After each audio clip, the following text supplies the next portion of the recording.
Yeah, it's been about 18 years now. And the gap that I was trying to fill is when I heard all of the analysis and commentary on the current state of humanity and how tyranny was encroaching. And, we were basically, living under a control slash enslavement system. What I constantly heard from people in the alternative media community were um, so-called solutions that were all based in externalizing power and external factors to the self. Um, it was people who did not really understand, in my estimation, from my personal experience, who and what they were really up against, nor did they have a complete understanding or even an accurate understanding of what would be necessary to change in order to change the outcome. And that's why I wanted to put together a comprehensive um, presentation slash worldview understanding of what was really taking place and what would truly be needed to change to enact the solution. One of the things I always hear from detractors is that I'm not speaking any solutions. And I tell people that all of my work has been the solution from day one. You just don't understand what I'm saying. And that's a sad thing to have to say to other people, is that you're literally not quite intelligent enough to actually hear what's being said to you. But that's literally the case when it comes to a lot of the freedom community, sadly. I don't want it to be that way. It just is that way. They believe the most ridiculous and erroneous things about what's going to solve this problem. They think it's going to be a financial solution. They think it's going to be primarily a political solution. If you don't understand that politics is divisive and not the answer and not going to solve anything, you really don't understand life at this point, as far as I'm concerned. And or maybe they think it's going to be a technological solution or a solution regarding food or religion or whatever they could possibly imagine or envision is the most wildly off basis so-called solutions, pseudo solutions, non-solutions that you could ever possibly imagine. And that's what I was seeing back then. And they've only gotten more erroneous and more ridiculous as time progressed. The political analysis community, which is what really the freedom community largely amounts to. I mean, I wouldn't use the term entirely to paint with a broad brush or make a blanket statement, but it is largely the so-called freedom community, which I don't believe is a freedom community. I believe it is a wildly off base wishers for freedom. That's basically what we have. We have people who say they want freedom and don't want to listen to what the real solutions are or what the real changes that have to take place internally within the individual for freedom to ever possibly manifest. They don't want to hear that. They certainly don't want to do that work. So this is why I got involved, is to explain to people that all of the political analysis is exactly akin to looking at the patterns on furniture on a sinking ship and go, wow, that ottoman there by the couch or by the chair has such interesting fabric on it. I'm going to go over there with a microscope and study the threads. And meanwhile, there's a gigantic hole in the ship and it's sinking. This is literally what we are undergoing and experiencing. And since that time, back in 2007, when I really began formulating, really, it was honestly in 2005 when I really started waking up and fully waking up and really understanding what I had experienced, what was really going on, put together all the pieces of the puzzle in my own head around that time, maybe even a little bit earlier than that. I say my initial awakening was 9/11 and the aftermath of it. Really understood that it was an inside job and a complete false flag by around early 2002, a few months after the event. And my subsequent, further awakening probably progressed until around 2005, where I would say I knew what the solutions really were as far as what type of spiritual internal work and waking up to true morality had to happen. I didn't start my public work. I had started formulating the What on Earth is Happening presentation in early 2006, and I started delivering that in late 2007, working on it for, basically that entire year. So 2007 began my public work, and that was the gap that I was trying to fill. To answer your question, is present the real solutions instead of pseudo solutions that the freedom community is hallucinating. The so-called freedom community is imagining and under the illusion that they're going to make any headway into real freedom by implementing. The real solution is the understanding of true objective morality under natural law and aligning one's behavior to it, and doing that through a process of deep internal spiritual work with the self, which is what shadow work is ultimately all about. How has your work changed since you've started, stylistically, emotionally? How has your approach shifted from that beginning time to more recent times? Great question. I initially started on internet radio stations, doing an audio only show and podcast. That morphed into a video show with higher production values and a lot more intricacy of visuals, which I think is a lot more effective because you can show slides as you present ideas. But what I think is the most interesting part of that question is how the content of my work changed and how my emotional state changed as time progressed. My content shifted from, in my early work, I was presenting about the control system, all of the methodologies of control and mind control that are employed against us by the social engineers that run our planet.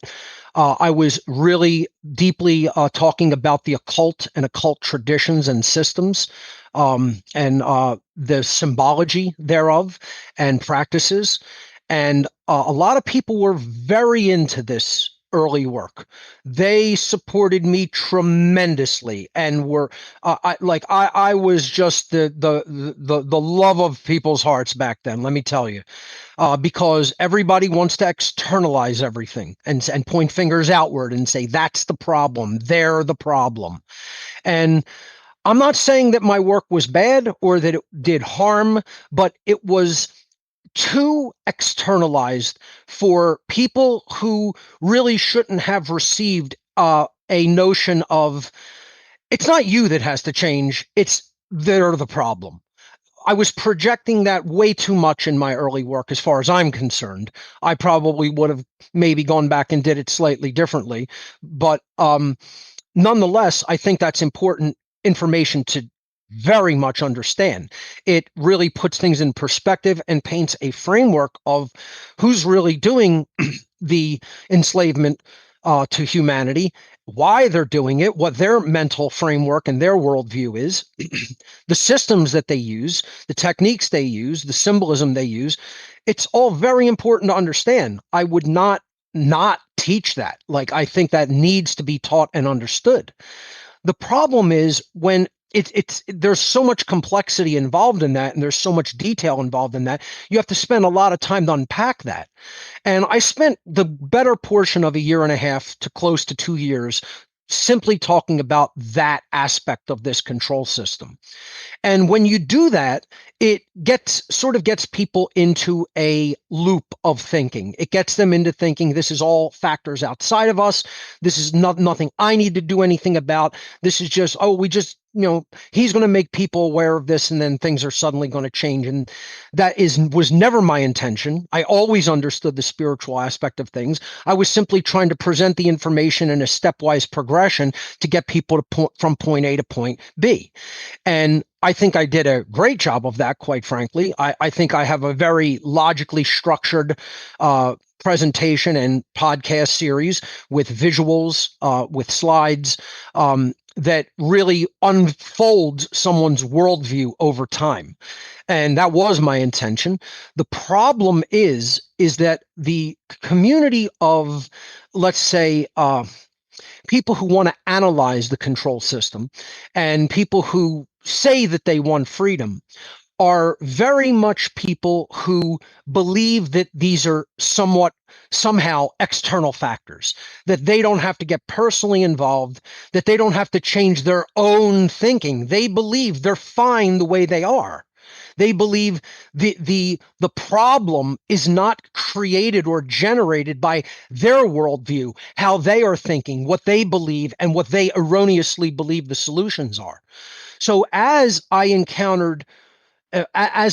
work shifted away from explaining external factors, because I felt I had done more than enough of that, I turned toward internal spiritual work that is very, very, very introspective and very, very demanding and difficult of the individual to embark upon.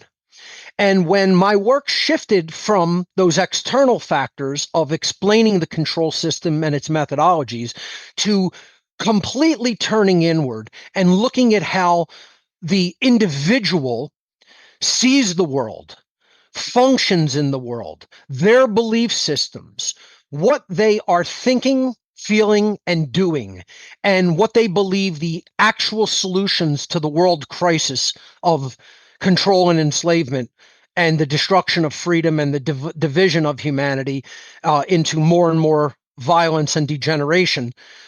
When I tried to explain that the internal factors are far more important to understand and implement than the external factors, and I realized that there was unbelievably deep resistance to that very notion. Forget about doing any of those things. Even hearing that that's the issue at hand and that's what needs to be worked upon. The unimaginable amount of resistance that came out of the woodwork was so colossal and overwhelming that I really emotionally felt completely attacked and betrayed, quite frankly. I realized how far away people's minds were from the real answer and how committed they were to staying exactly in the same mindset that they had always been in life, other than realize, hey, there's people out there that want to control and enslave me and my loved ones. That's about it. And understanding that, ladies and gentlemen, does not take a damned rocket science or genius, a rocket scientist or genius. Any person as dim as a very dull-edged butter knife, okay, as dim-witted as that, can figure that out by this point in time. If you can't figure that out by this point in time, there's something very seriously wrong with your cognitive abilities.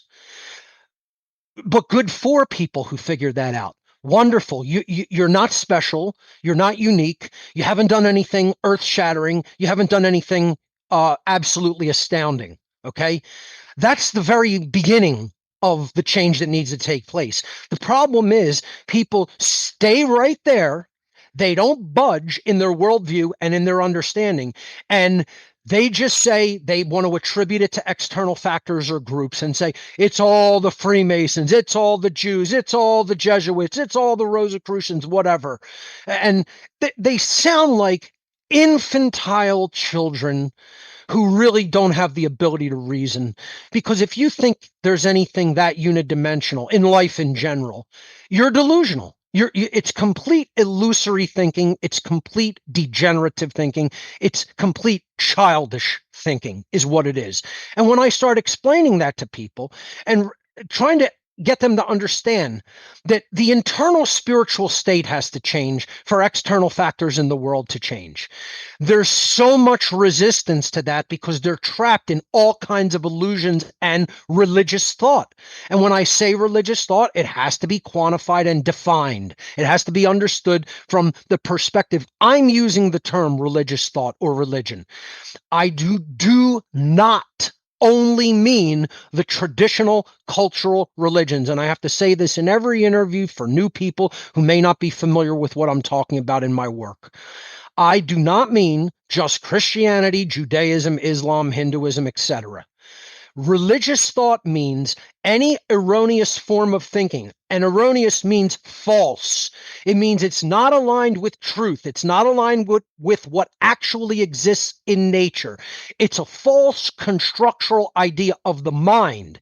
That's what I mean by erroneous thought. It's an erroneous belief system that takes us further and further away from truth, further and further away from the natural law understanding, further and further away from understanding what real moral principles are, instead of religious, nonsensical, relative, quote unquote, morality that then if it is ever even seen as how ridiculous it is by, people who once subscribed to it or people who don't subscribe to religion, they then want to throw the idea of morality out, which is equivalent to throwing the baby out with the bathwater. You don't throw out the understanding of true morality just because you understand that religious systems and systems of completely erroneous belief include false teachings of morality and a false understanding of what morality actually is.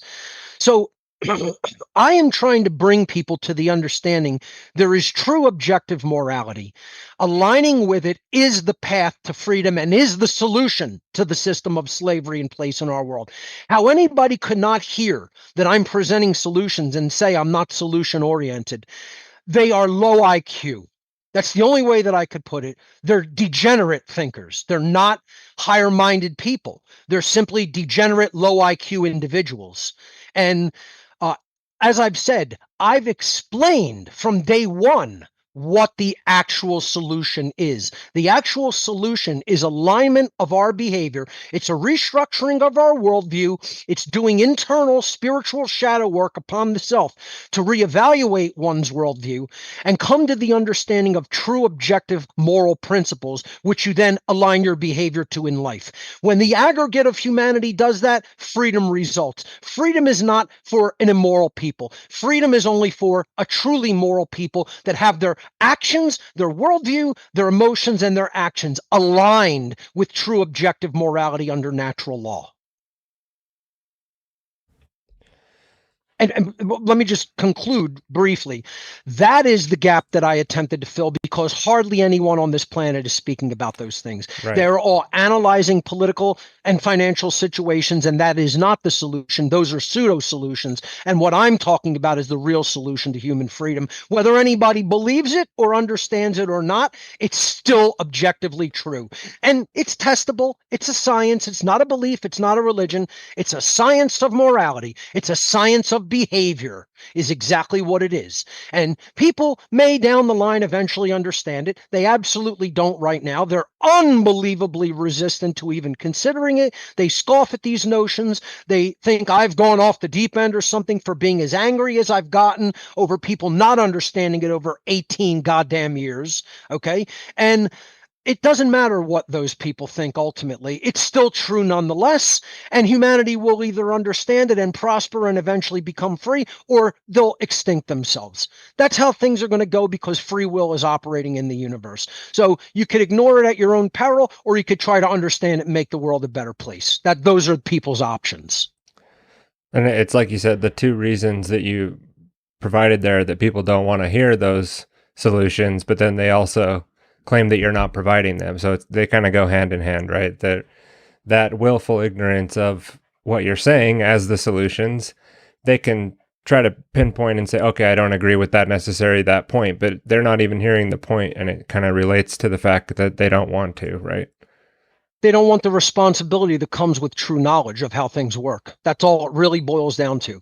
Knowledge, and especially deep occult knowledge about what is really generating conditions within humanity, which is what the occultists completely understand, and they're trying to hide from humanity's understanding so that they can continue to control and enslave them.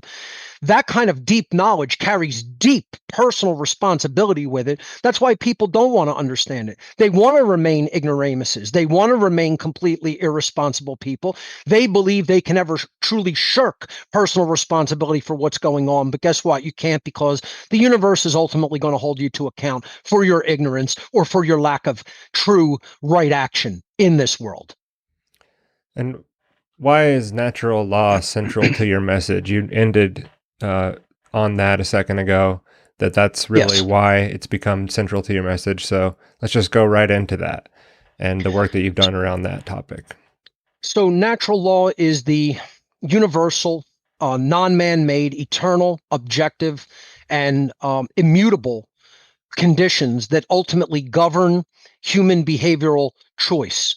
It governs the free will consequences of beings that have the capacity for holistic intelligence, meaning it does not apply to lower animals. It applies to human beings and higher life forms who have the capacity for truly understanding the difference between right behavior and wrong behavior objectively.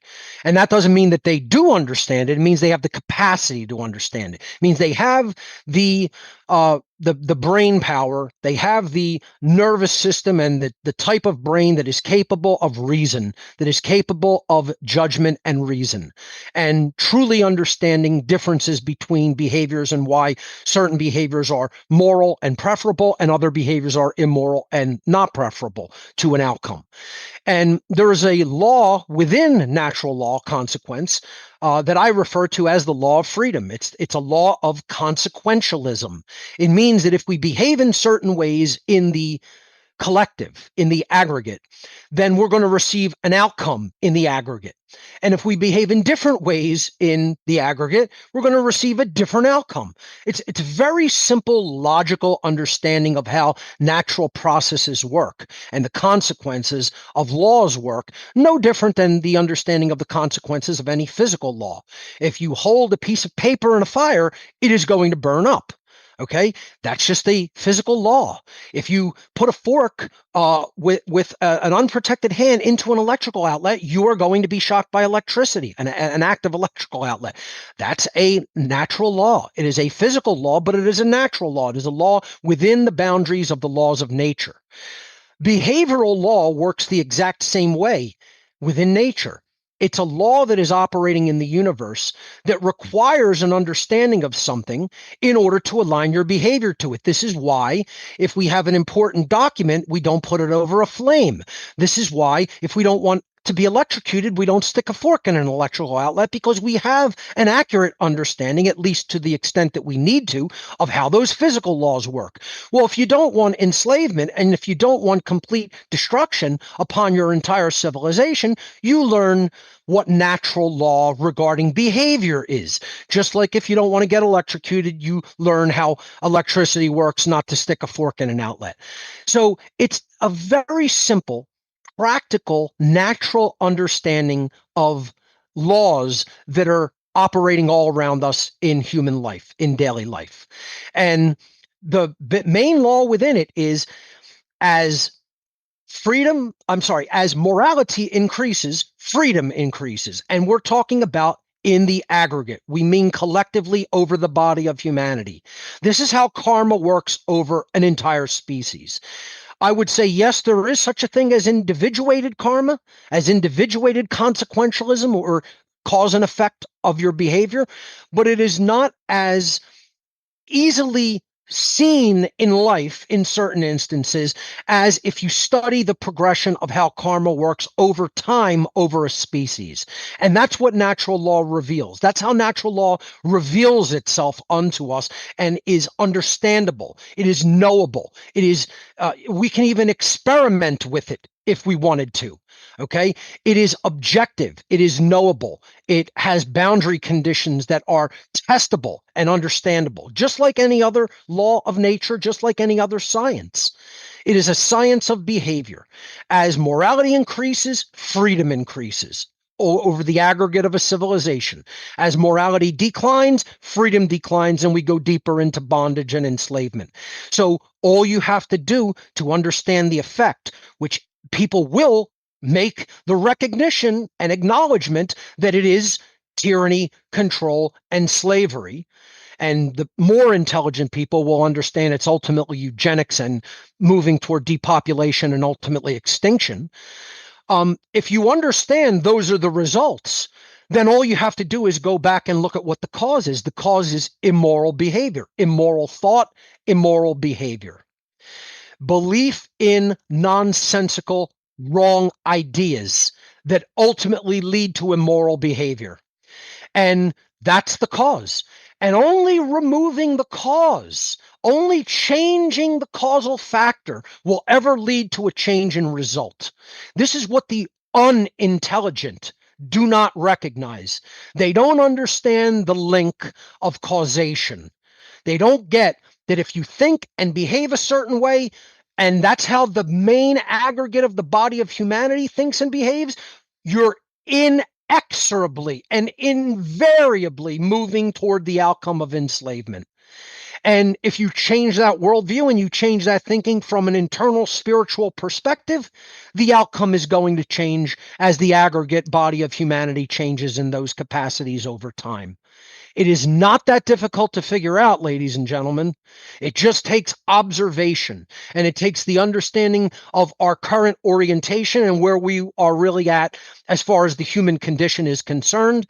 And if you understand that, then you truly should understand the factors that are involved, and you should then come to a logical understanding of the true solution, which is the understanding of objective morality, not religious morality, but true objective morality, and aligning your behavior to those things by not doing the wrongdoings under objective, natural law-based morality. Just don't do the wrongdoings, and the situation will actually organically revolve itself. The problem is we don't understand what rights are because we don't understand what the wrongdoings are, and we think certain people have the right to do those wrongdoings, namely government. We believe in this religion, this completely erroneous notion called authority.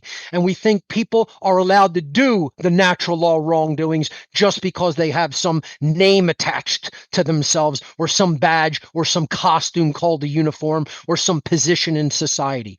No, they don't. No one is exempt from the laws of morality. They're the same for everyone. Everyone has the same rights, and the wrongdoings are the same for everyone as well. If we don't engage in the wrongdoings and we simply act only upon our rights of what we are actually endowed to do, because those actions do not initiate harm to other sentient beings, the situation actually organically resolves itself. That is actually the solution. It has been presented an innumerable, ridiculous amount of times.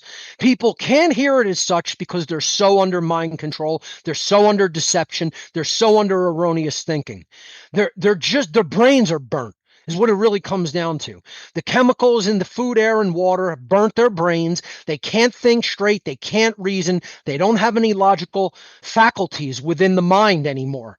They've been really reduced to the thinking of pretty much the animal kingdom. Sadly, that's a sad, tragic thing to have to say and acknowledge. But that's how degraded and debased human beings have become in our society in the modern age, in the modern day. If we want to uplift ourselves out of that condition, it is absolutely possible with a lot of hard work. It doesn't happen magically. It doesn't happen automatically. Good doesn't automatically defeat evil. Improvement doesn't automatically occur just because you wish it to. It takes unbelievably hard, disciplined work upon the self to come out of nonsensical thinking. And I could tell you, I know that that's the case. That's not just something I'm saying to make people feel good, because I was one of these idiots. I was one of the delusional, completely burnt-brained idiots in my youth. That's what led me into the dark occult. That's, ironically, what let me see a lot of the control system, because I was so stubborn and imbecilic back then, and my brain was completely broken and not working correctly to such an extent that I actually went in with the social engineers and tried to help them destroy humanity for years of my life. That's how completely erroneous and burnt brain my thinking was. I don't exempt myself from those words and the conditions that I'm trying to explain. I worked 24/7 practically for over a decade to fix my thinking. nonstop. And you know what? That work still is ongoing because I've still experienced trauma and traumatizing situations in my life that I have to do shadow work to work upon and recover from. That's ongoing to this minute, to this exact second, you know? And that's why I don't exempt myself from any of this. I'll talk about all my experiences and my erroneous belief systems and religions, and I shed them.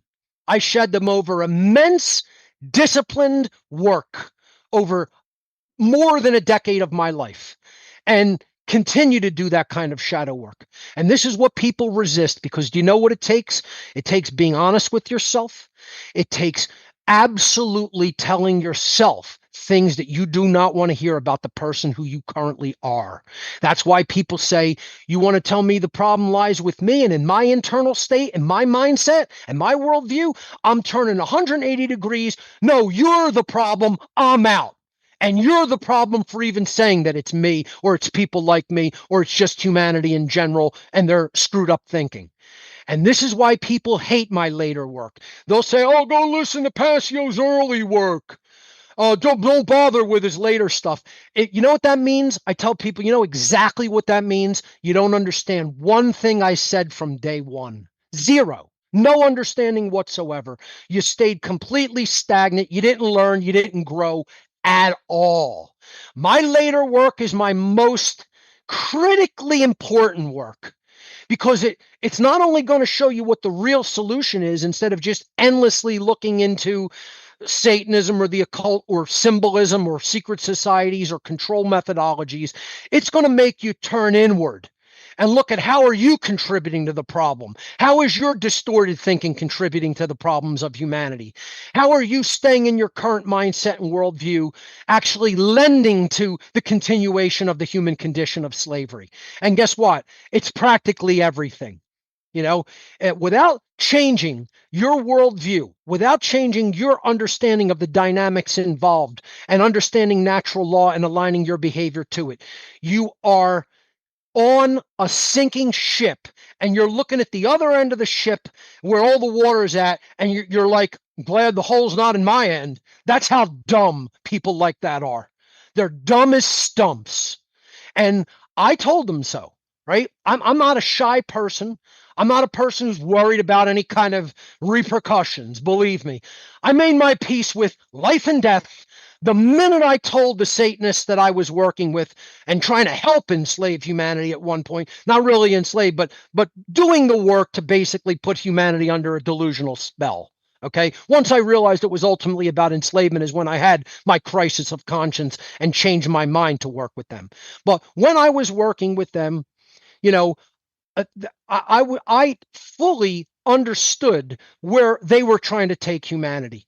And it's like, since then, I have been trying to blow the whistle on that and explain it to people. And what they told me about people's mindset, sadly, has been true. And they said they're under such a delusional trance, they're under such thrall, is the word that they use for it, which literally means a state of being placed under someone else's control like a puppet. They said they're under such thrall, nobody can wake them out of it, even us. These occultists said even if we tried to change their mindset, we wouldn't be able to do it. I don't necessarily believe that that's possible. I think that's their understanding of it. I think if a huge amount of people really worked on people and really put the truth out to humanity in a continuous way, we could take people out of this trance and out of their current worldview. The problem is they're comfortable there. They want to stay there. And they believe that external factors, political analysis, financial analysis is somehow the answer or the solution, and it's not. What I just laid out and told people is the answer and the solution. The problem is they're too hard-headed to realize it, and it's very unpopular because it places the burden upon the individual. It's not looking outward and saying, oh, it's this group, that group, these people, that people. It's about turning inward and saying, what's my role in all of this? What's all other people, the average person's role in all this? And how do we have to change our minds and our behaviors? And people don't want to do that because that's a shake up to their life. That's a shake up to their lifestyle in almost all cases. And they don't want that. They want to remain comfortable in their little bubble of existence. And that's why when I later in my work, realized that this was the resistance that I was up against regarding the people who even state, yes, I want true freedom. It's all lip service. When I started realizing that it's just lip service and they just want a new episode. You want a new television show. The people out there in the freedom movement. You don't want real freedom. You want to be entertained. You think this is entertainment. You think this is social hour. You think this is some comedy show. You think this is some new television episode that you want to see how it unfolds. It's none of those things. It's life and death. And if yesterday didn't tell you and teach you that this is a matter of life and death, then nothing ever fucking will. And I'm, of course, referring to Charlie Kirk's assassination, which is horrendous and reprehensible. And, this is the path that we're heading down. This is what I've been trying to avert by teaching people that they have to work upon themselves and heal their worldview. I've been trying to avert this kind of violence and escalation and what's going to eventually lead to warfare, to asymmetric urban warfare at some point. I've been trying to avert that outcome of chaos and death since day one, because I understood these factors. And that's why I've gotten so harder and harder and harder on people. The velvet glove of Mark Passio came off a long time ago, and I started hitting bare knuckled, viciously, and I'm, of course, mean philosophically, not actually physically, but, people hate that. They want you to blame it on external factors and say it has nothing to do with you, because they don't want the responsibility that goes hand in hand with truly changing and coming into true knowledge of what the real solution is. And that's why I've taken it so hard on people, especially lately, because at this point, ladies and gentlemen, there should be so much more progress than what there is.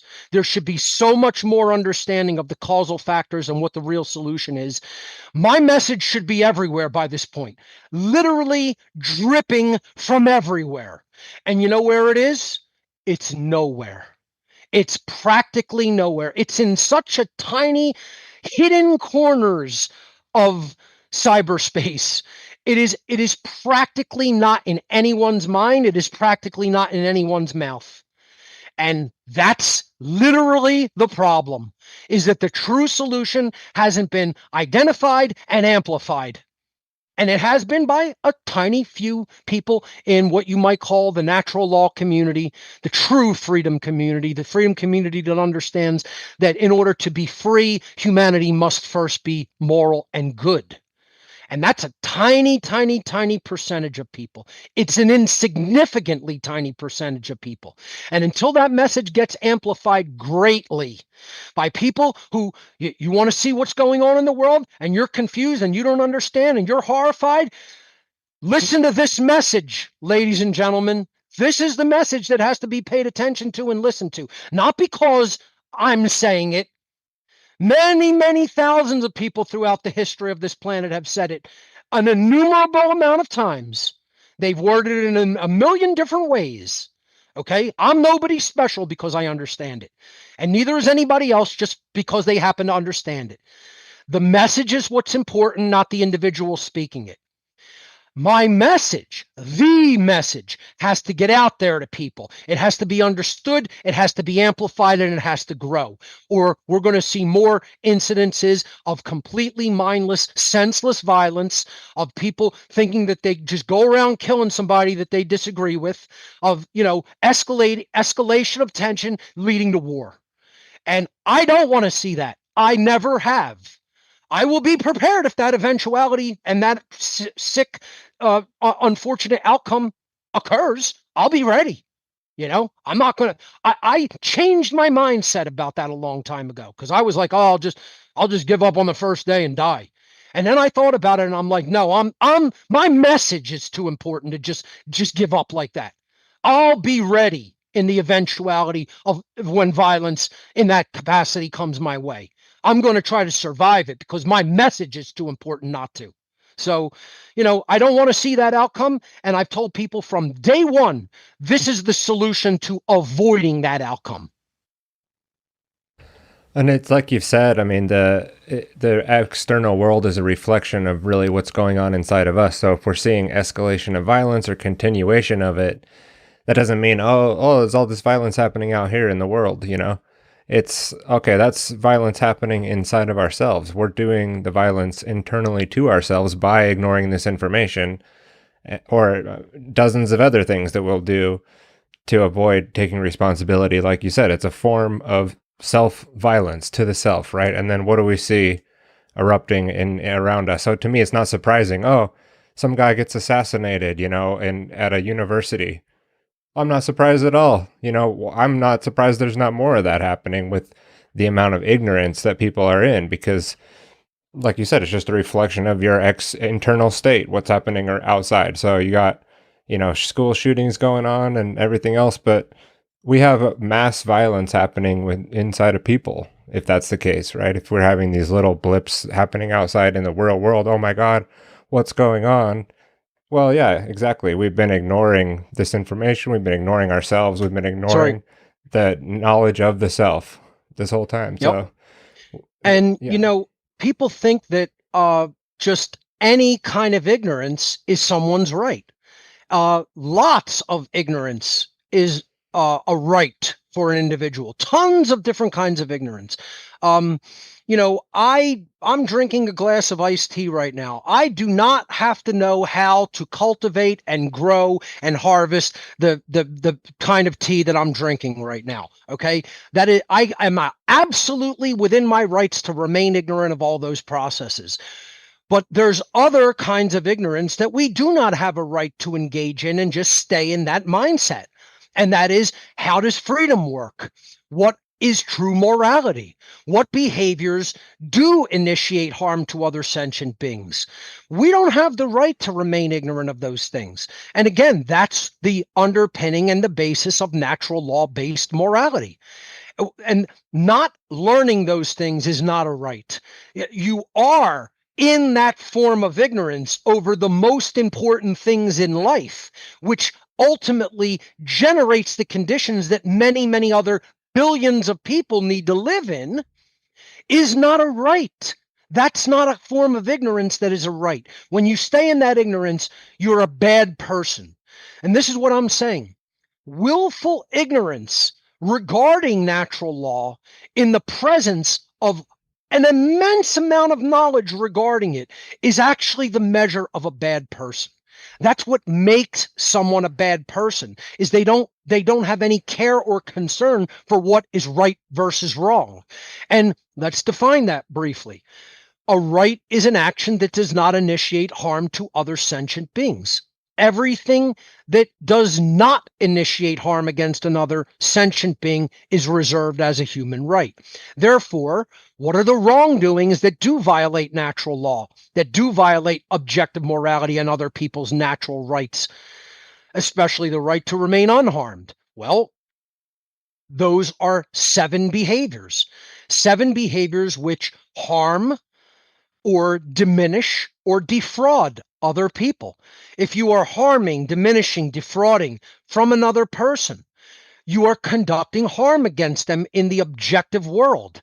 This isn't about hurting people's feelings by telling them something that they don't want to Yeah, and hear you're not right just now. calling That's them not bad because you're judgy or something, right? That's not right. what's happening here. We're talking about objective states of harm and diminishment in real objective reality and nature. Right, from a So holistic it's worldview. It's not just demonstrable a harm. random So statement. what we saw yesterday is the first of them, murder. And that's a political assassination, which is a form of murder. You're murdering someone, you're taking their life without right. Well, what is taking life without right? It's theft. You stole a life that doesn't belong to you to take. So that's a form of theft. Assault, you're stealing bodily well-being, like breaking someone's arm or, hitting them in the jaw and knocking teeth out. You're diminishing from the person health-wise and bodily well-being, which the body is the individual's property. So what are you doing to property? You're destroying or diminishing from property. That's a form of theft. No different than if you go and break somebody's windows for no reason, or you kick in their door and break the door and the door frame. You've damaged property. That's a form of theft. You're diminishing from someone's property. Well, assault is bodily diminishment without right. So that's a form of theft. Rape, sexual association without right to do so. Forcing sex on someone, that's taking their free will sexual association from them. And you're often doing that with direct bodily violence, which is assault. So that's a form of theft, taking something that doesn't belong to you. Physical theft is taking property that doesn't belong to you. That's the definition of theft. So you're taking items that don't belong to you. And then you have trespass. Trespass is stealing the comfort or safety of someone's living domain or private space that they've, basically cordoned off for their own use, for their own living or use. That's a form of theft, is trespass upon someone's property. Again, it all has to do with property and theft. Coercion, you're taking someone's free will ability to make their own choices in life away from them. And that's a form of theft. You don't have the right to take someone's free will away from them. And the only exception to that is if they're doing harm to another, they're initiating harm to another being, you have a right to stop them. That's called arrest, or the stopping of the individual from continuing to initiate harm. So coercion is a form of theft. You're taking free will from someone that you don't have the right to take. And coercion, you're taking the truth away, or you're diminishing from someone's active understanding of the truth and their ability to make informed decisions and exercise judgment in their own lives. That's a form of theft. If you willfully and knowingly are lying to someone to deceive them. Every wrongdoing, and by the way, these are the true 7 deadly sins, not the 7 deadly sins of the ridiculous religion of churchianity, which is they say that the real 7 deadly sins are pride, gluttony, sloth, lust, anger, jealousy, and greed. All internalized states or emotions. That's it. They're mental states or emotions. They're not actions. Remember, a right is an action that does not initiate harm to other sentient beings. A wrong is an action that does initiate harm to other sentient beings. I'm not saying these are great emotional or mental states to dwell in and stay in and not improve yourself, to try to exercise discipline not to continuously engage these states. But if I'm gluttonous and I eat too much on a particular day, I haven't harmed another being. I haven't initiated harm to another being. I may have created an upset stomach for myself, and maybe I'll, purge, later, if it's severe enough gluttony. But I'm not initiating harm to another. And that's the definition of harm. That's the definition of a wrong, a transgression against natural law. The real set of, I literally said to a person at a meetup, they were trying to tell me, oh, to lust is absolutely a sin. And I said, really? Like, you've never seen a pretty exceedingly attractive woman on the street or, on a movie or something, and felt the emotion of lust as a man, because I was talking to another man, allegedly a man. And he says, yes, of course I have. And I think that that's sinful. I'm like, well, did you rape the person? And they know they got caught in a complete logical imbecilic fallacy of their own distorted thinking. And they wouldn't answer the question. I'm like, you need to take more than a millisecond to answer that question? Really? Because that means that you're really, really stupid, and you don't understand that lust isn't rape. One is an internal emotional state. One is an actual violent behavior that you conduct upon another. Or you may really have raped someone, which makes it even worse of why you're not answering. You either know you're completely defeated in your argument in a snap of fingers, or maybe you did rape someone. I'm like, so which is it? And this is where we're at in our society.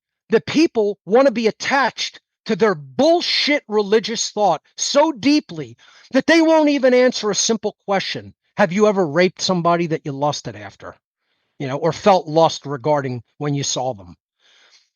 This shows you the qualitative difference between the nonsensical 7 deadly sins of churchianity versus the real 7 deadly sins under natural law. And I always tell people, listen, just say them aloud or listen to them spoken aloud and hear the qualitative difference in the language. Pride, gluttony, sloth, lust, anger, jealousy, greed. versus murder, assault, rape, theft, trespass, coercion, deception. What do you think carries more weight and violence and seriousness? What do you think has more gravitas? The states of mind that, yes, I'm admitting aren't things to aspire to or stay in, because eventually, yes, they could lead to bad behavior. They may not be but the in and best of way them, to be yeah, those ways, yeah. But they're not what you're saying with the rights are actually actions that you're taking in the real physical world. that's right. Not that the world's purely physical either, but yeah. So, but juxtapose that to constitutional rights, right? These are also somewhat more in the positive. So it's still, what you're describing is more in the negative of the Yes. aspect of a right. All natural rights can only truly be defined in the apophatic, meaning in the negative. Apophatic comes from it's a form of inquiry. It's an epistemological form of Hypothesis. inquiry. Epistemology is how we understand reality, how we come to knowledge, the methodologies by which we come to knowledge. And the apophatic form of inquiry means that we are engaging in saying what the thing is not. So that's why I said a right is an action that does not initiate harm against another sentient being. Therefore, we have to understand what actions do initiate harm against another sentient being. When you know what rights are not by knowing the wrongdoings, the true 7 deadly sins of murder, assault, rape, theft, trespass, coercion, and deception, and they're all forms of theft, then you understand what a natural right is. It's a behavior that does not engage in those behaviors. It does not initiate harm by doing those 7 things, which are ultimately one thing: stealing. Natural law can be boiled down to one law: don't steal. That's how simple the laws of the Creator are. The laws of nature, the laws of the Creator of the universe, the laws of karmic consequence, natural law boils down to 2 words. 3 if you don't hyphenate. Do not steal. If you want to hyphenate it, don't steal. That's the end of the whole argument. That's the end of the whole issue. That's what it all boils down to in a nutshell. Ladies and gentlemen who have said over the years, Mark Passio doesn't prevent solutions. This is the one and only solution in all of life for freedom. You want to hear how you get freedom? Don't steal. Don't take anything that does not belong to you. Know what your true property is and what it is not. Align your behavior to that simple moral principle, and freedom will organically result. And that goes for everybody. There are no exceptions to the rule, no matter what position or costume you happen to be wearing. And that's the solution, boys and girls out there. I know it's a difficult thing. I said 2 words together with a period at the end: don't steal. But put your brain power to work for it, and I'm sure you can eventually understand it. Okay? The problem is you got too much garbage floating around and banging back and forth between the ears, and you're not truly listening. The mind is speaking, it's chattering. It's doing too much chatter endlessly. And we don't quiet the mind, and we can't hear the simplicity and the elegance and the true morality inherent to the solution. And that's because the mind is going nonstop with its bullshit religions. When we stop the mind from chattering with its nonsensical, imbecilic religious thought, the solution will present itself to us. But you know what? That voice never speaks above a whisper. It's not Mark Passio's voice, ladies and gentlemen. I happen to be a vehicle for it in the physical domain, but that real voice that is telling us what that solution is does not raise its voice like I do. It doesn't get real pissed off with you. It just says it at the most quiet whisper imaginable. Your mind has to be quiet enough to receive it. It's like a radio on a specific wavelength, and the message is there, but it's very faint, and it doesn't raise its voice. It doesn't broadcast at an unbelievably loud volume. It underlays everything. Our mind, as an antenna receiver for information, has to be tuned to that truth frequency and vibration. And that only happens when we quiet it from its mental chatter and unbelievable and multifarious forms of noise. And that's why shadow work involves the understanding of how to quiet the mind, how to engage in truly prosperous forms of meditation, not meditation to just numb yourself out, to go into a bliss trance state, which is just as bad as other religious forms of thought, to ignore the harm of the world, to ignore the evil taking place all around us. That's New Age nonsense meditative practices. This is what people want to do who are just into yoga for staying fit or trim, or, socializing with the other people who do it, or believing that meditation somehow makes you cool or centered or whatever, so you can then go and tolerate the crazy conditions of the world. That's not what meditation's there for, ladies and gentlemen. That's not what it is to be used for as a practical, useful tool. True transcendental meditation as a practical and useful tool will help you to quiet the mind from competing thoughts, so that you can truly understand what the real solutions are and what your real role for you to be uptaken into the real role and the real work, what your dharma is, what you must do in the world, the kind of right action you must take in life. When you understand that, everything unfolds following that. But to get to that point, you have to be able to quiet the mind. It's a gigantic part of internal spiritual shadow work, of true shadow work. Okay, so I think earlier you were talking about a unified worldview, or how people construct their worldview. And I've talked a little bit in my work about how that is not something that everybody does. Most people don't even understand that they're operating from a worldview. But this philosophy that you've put forth and put forward in your work does have a unifying component. And when you get pushed on that point, typically I've heard you say something like, who put these laws in motion? Where do these laws come from? Well, they come from the creator of the universe. And to me, that answer actually helps unify the worldview. It actually helps it all make sense and come together, that there is something acting, something that's acted from the beginning, or however you want to state it, that's put these laws into motion. And I think people resist that as well. So they may somewhat accept and hear what you're saying and start to, get along with the natural law.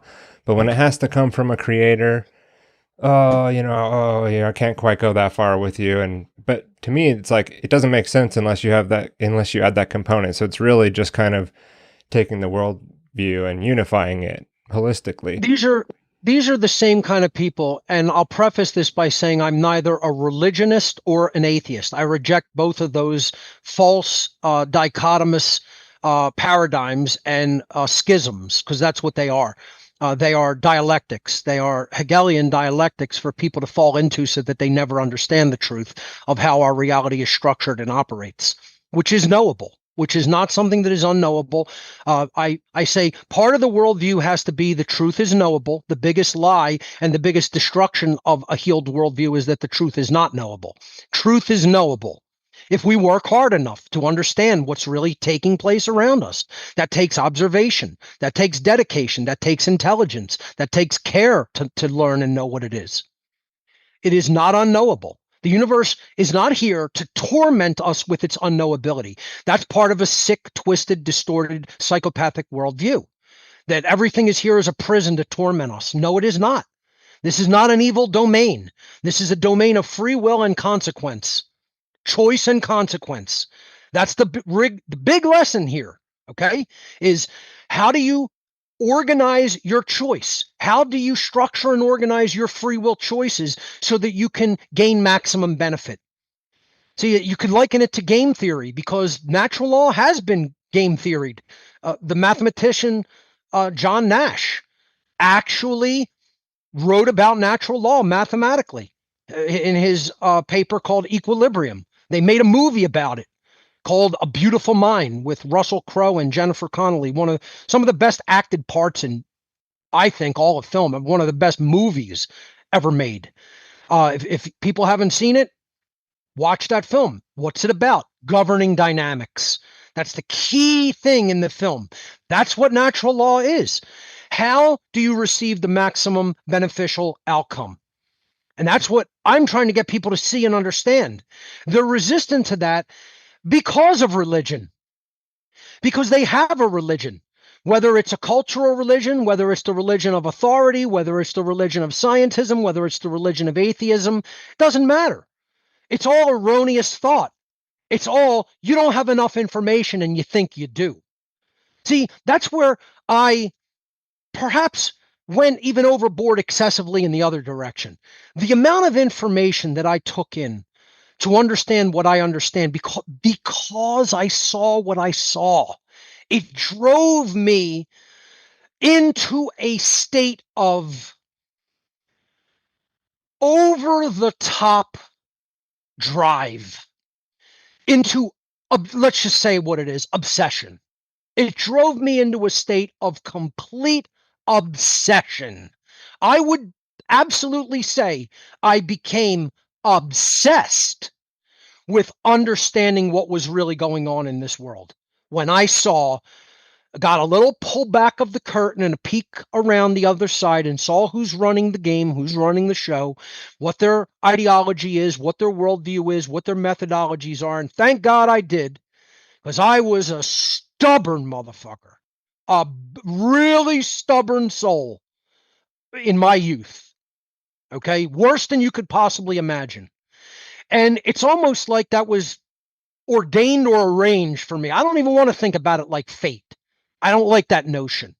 Okay, I believe, yes, perhaps we are led in certain directions, and then our behavior expresses those tendencies one way or another, right? I don't necessarily believe in just fate. I'm not a determinist. We could talk about that worldview in a moment. But when I was led to be able to take a peek behind the curtain behind the corridors of power in this world and see what it really was, that is when I was scared straight, you could say. That's what made my worldview start to crack, because I was just as stubborn as other people. And when I saw what was really running things, who was really running things and how, that's when I said, I've been wrong. And maybe without that experience, that wouldn't have happened. I don't know. I was pretty damn stubborn. Okay. So this is people's problem, is they're subscribing either to a worldview of religionism or atheism, which ultimately is all religionism. And this is why I tell people, it doesn't matter what false system of belief you're subscribing to, it's all religion. That's what religion is. It's a cage for the mind. And again, traditional religionists have a big problem with this and want to fight you on it, because they're so cultishly addicted to their nonsensical cultural religions. And atheists and scientism believers want to fight you on this because they're so addicted to their non-belief in a creative underlying intelligence in nature, and their, absolutely stubborn attachment to government grant money funded science, which they think is real science. Okay. And we don't have real science operating in this world, quite frankly. We have very few places where real true science is actually operating. There are pockets of it, but it is not all the places that people refer to as science. I have news for you. Okay. I saw this firsthand working in a scientific institution, which most people have never worked in a scientific institution. And admittedly, my role was technology support, but I heard conversations and I heard people say, you think we're looking for cures here just because this is a medical research facility? We're looking for treatments. That's what brings grant money. That's what brings funding. You cure something, that puts this to bed. You don't ever speak that word. I heard a department chief in the hematology oncology section of the University of Pennsylvania say that to one of his scientific assistants in his laboratory, because he thought I wasn't in the room because I was under a desk unplugging Ethernet cables. Yeah. So you want to talk about science to me? I've been around scientific institutions. I worked in research laboratories. Okay. I know what goes on in there, and I know how the paradigm is controlled by money. So again, I do not take a religious worldview, nor do I take an atheistic worldview. Those are Hegelian dialectics to divide people's mind and keep them away from the truth. The truth is, nature has a creative underlying intelligence. I don't care whether you want to call it God. You can call it the creative underlying intelligence inherent in nature. if you want to put it in as, quote, scientific a worldview as possible. Something created matter and the laws that govern it. Something that created the forces that ultimately govern matter. The laws that ultimately govern those forces. This is why we talk about the laws of thermodynamics, the laws of gravity, etc. We are governed by the laws that ultimately apply to behavior. People will think a complete atheist and a scientism believer will say everything in the universe is governed by law because they're reductionists to materialism. And then when you say, well, oh, is your behavior governed by law? Oh, no, that's different because consciousness is some random chaotic thing that happens in the brain and that's exempt from those laws. No, it isn't. And it isn't a random chaotic thing.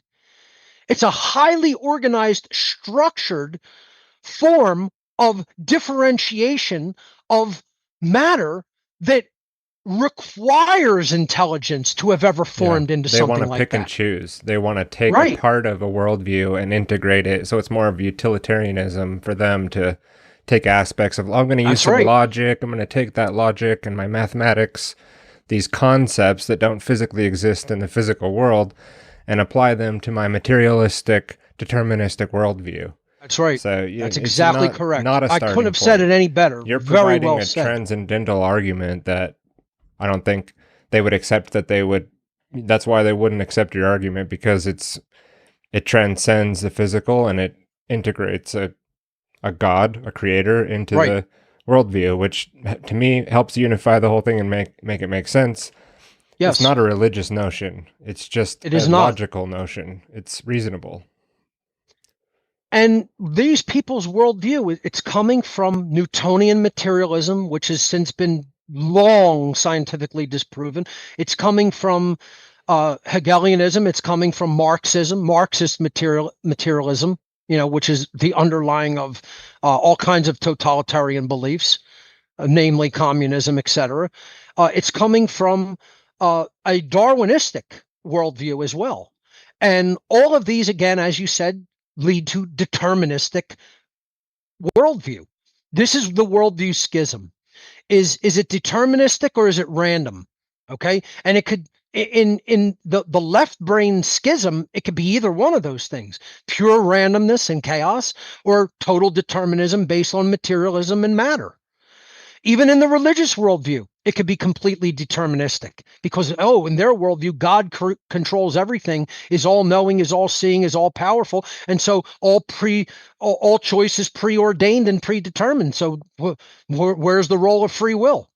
The truth is in neither one of those extremity positions. The truth is a unified form of a worldview that is arrived at through reason and through investigation into the laws of nature. And it is both has a component that is deterministic and a component that is random somewhat.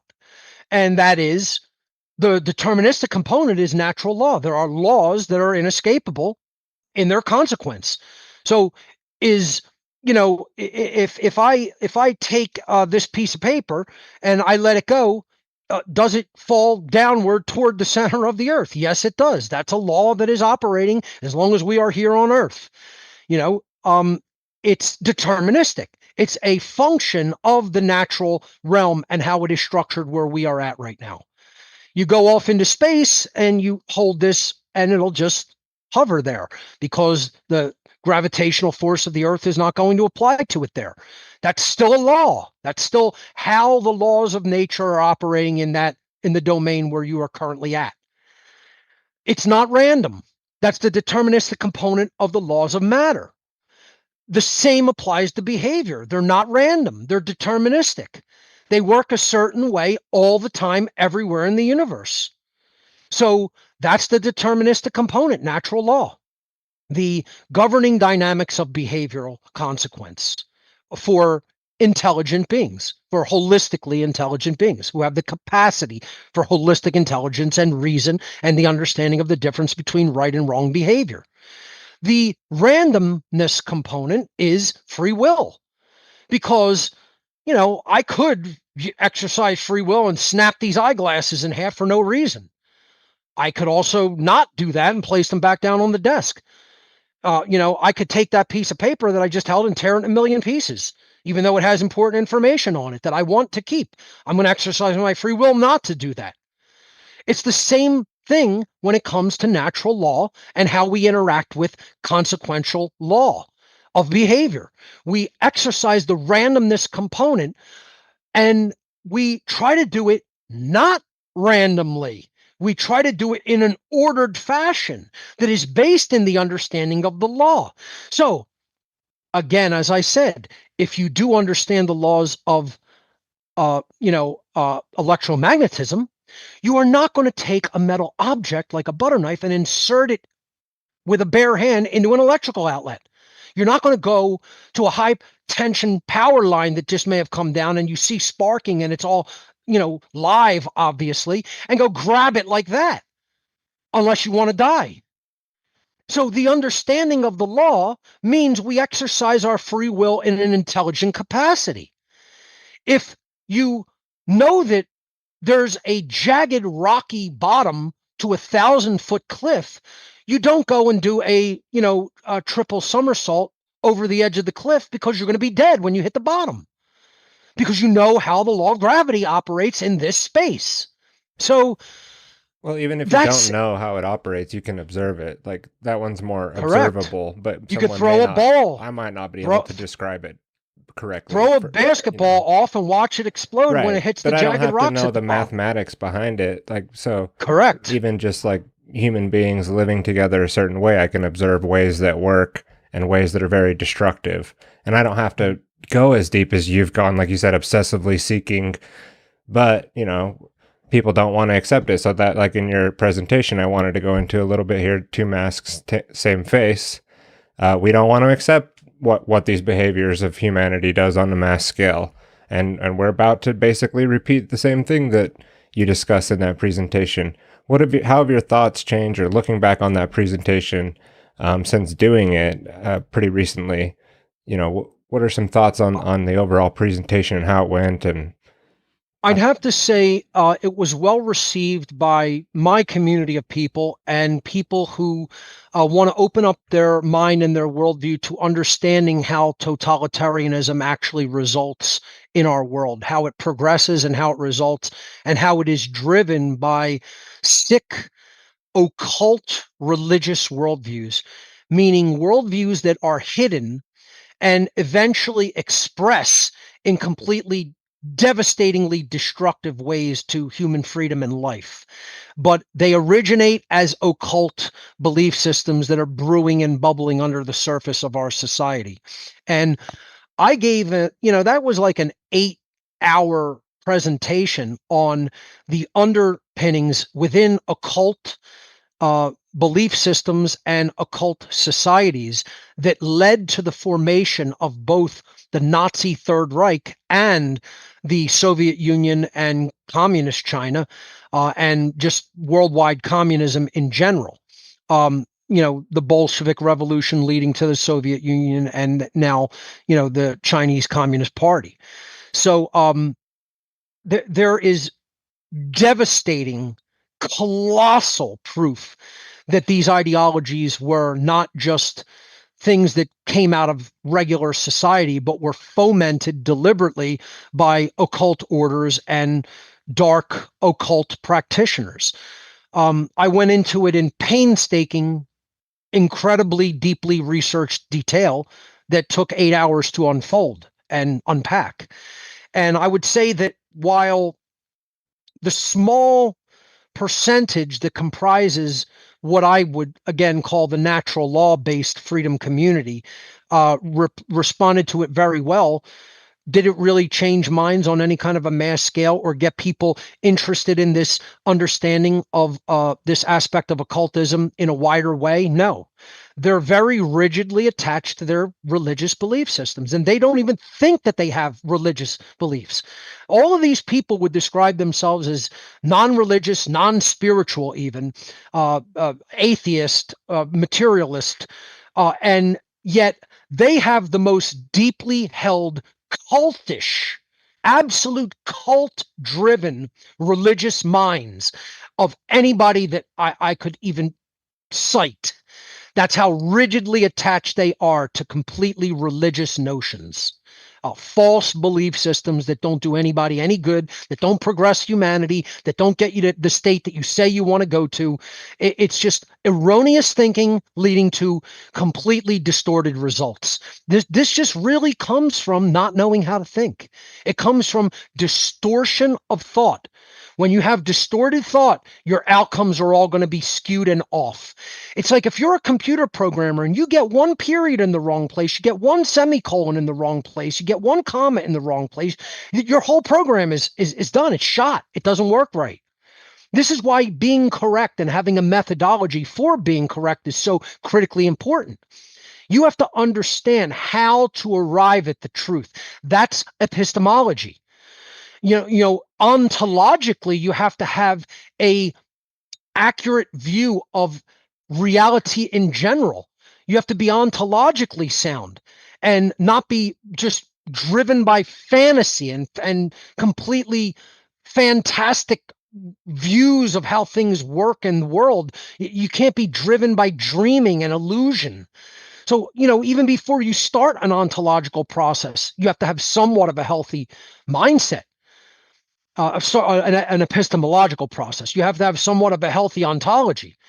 Once you then start exploring epistemologically, you have to arrive at an understanding of how we arrive at truth, and that is through the trivium process. The trivium process means you first have to gather all the data, the grammar. You have to gather the information. People are talking about things that they have no information about. They're trying to say that they know how things work when they haven't even gathered the grammar to themselves. They haven't read the material. They haven't read the information.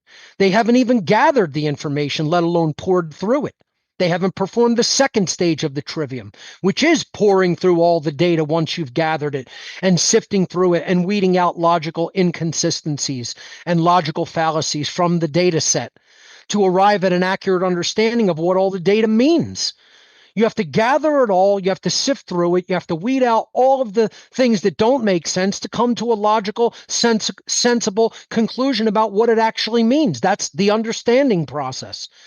And then once you do that, your job is just beginning because you have to act rightly upon the data set and the understanding of the data set. That's the trivium. Right action is wisdom. That's the third step. So it's knowledge, understanding, and wisdom. People are trying to jump right to the action aspect, the rhetoric of the trivium, without gathering the grammar of the trivium in the first stage and garnering a correct understanding of the data set in the second stage. They're not even performing the two first steps of the trivium in the correct order, and they can never be taken out of that order. It's knowledge, understanding, wisdom. Another way of saying it is grammar, logic, and rhetoric. And if you want to look at it in the modern sense, I look at it in a computer analogy sense. It's input, processing, and output. You got to input the data, process it in the computer, doing the logical transforms that it's going to do with its processing capability. And then you got to output it in a structured form on the screen and then off to the internet so that other people can learn from it. This is how we learn and grow. This is the resistance in the so-called freedom community.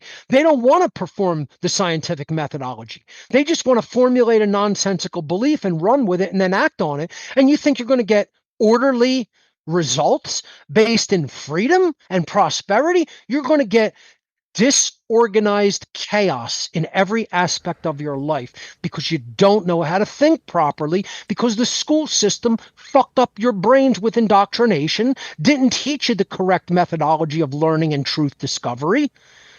And then you're running with that ball blindly, not knowing where you're taking yourself and the rest of society as a result. I like how you said you have to do it in order, but then also I would just push back a little and say, but you also have to go back and fix the bugs in the computer analogy, right? So you had some input and then you processed it into some output and it was pretty good, but you noticed there was some issues. So yes, it needs to be done in order, but it's also not done in order because you got to go back, and we also Yes. can't collect all the grammar in the first go, right? You were saying earlier, even yourself is still doing some internal work, still dealing with trauma, still dealing with past history, still learning. You never really stop Yes. going down that path. Yes, we can come to conclusions. We were talking about worldviews earlier, which are conclusions that you're putting forward. It's not that they're unmovable. It's just they're more foundational in what you're putting forward. But doesn't mean if I'm learning about the trivium itself that I don't go back and go, I never really thought about that. And I never really looked at it this way. So I got to kind of modify things in how I'm putting this forward. And so with the Correct. trivium, I've seen a lot of issues myself with people sort of claiming that now that they understand what the trivium is, that, oh, now I've got the, like you said, they'll skip over the grammar, the logic, and jump to a lot of conclusions still. So I love the trivium method. I think it is a great tool, but I also see it being misused. Yes, absolutely. And that's because people aren't doing that refinement on the data set and the transforms that they apply to it. Again, it is a process that is going to be revised as new information comes to light. But it also doesn't mean that you stay silent forever just because you don't have the totality of everything.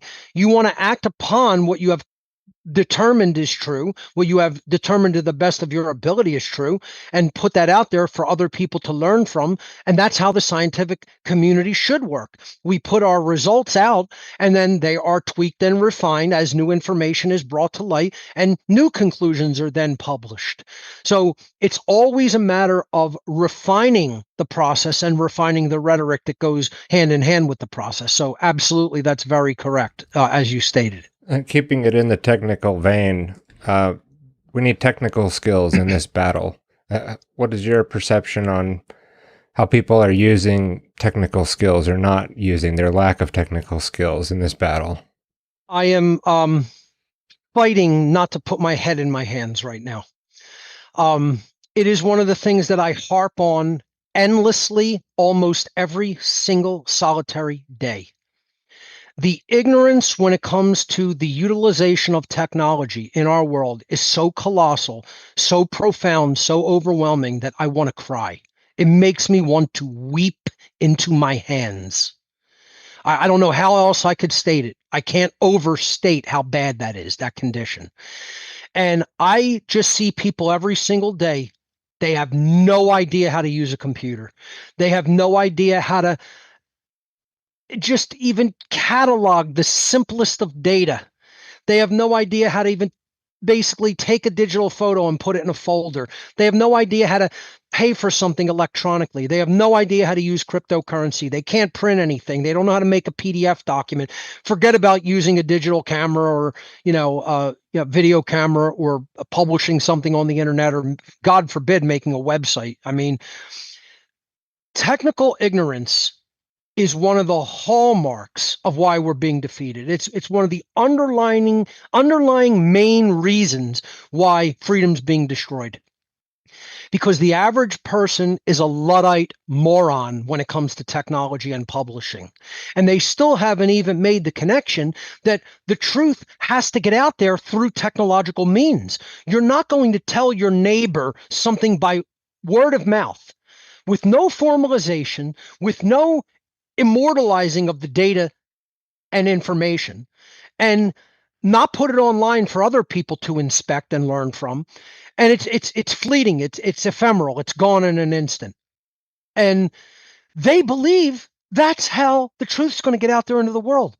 Not through technology, not through learning how to publish, not through putting things online, putting things in places that can't be censored, that are going to really be eternal, like blockchain technology, at least to the extent that as long as the planet exists and the internet exists along with it. How people can't come to the conclusion that the solution, which is teaching people objective morality and natural law, has a technological component, which is the means and methodology to get the word out to the public.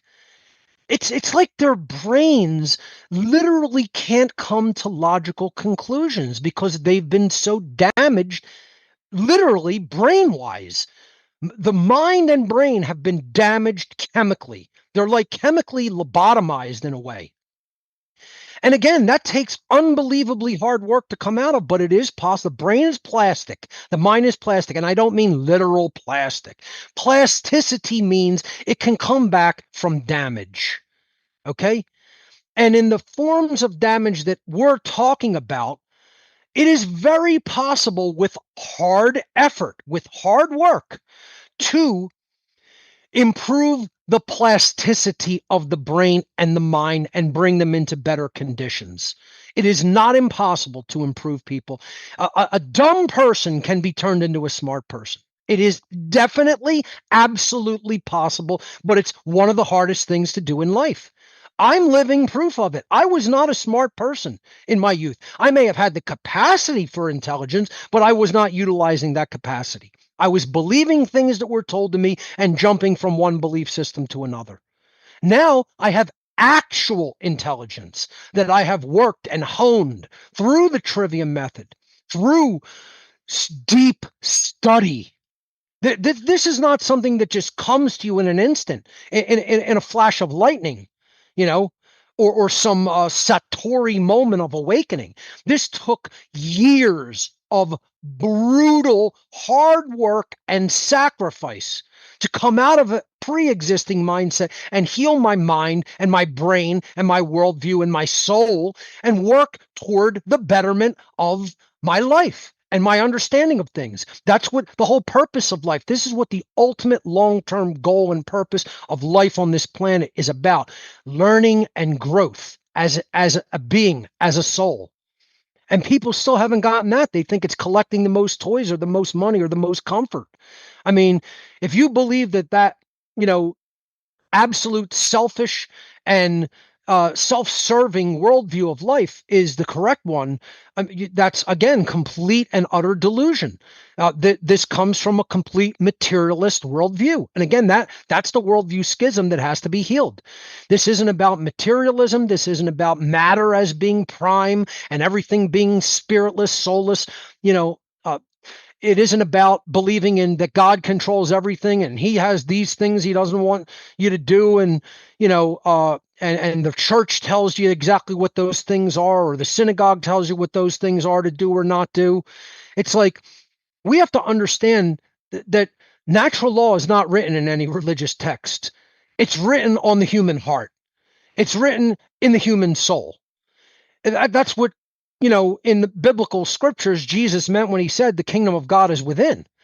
You're going to find those answers by turning inward, not looking outward to religious answers or scientific answers. You know, we need a holistic worldview that brings together an understanding of natural law and free will, of science and spirituality, because they're not different. They're one thing operating together to bring us the results of what we are going to experience and learn and grow from in life.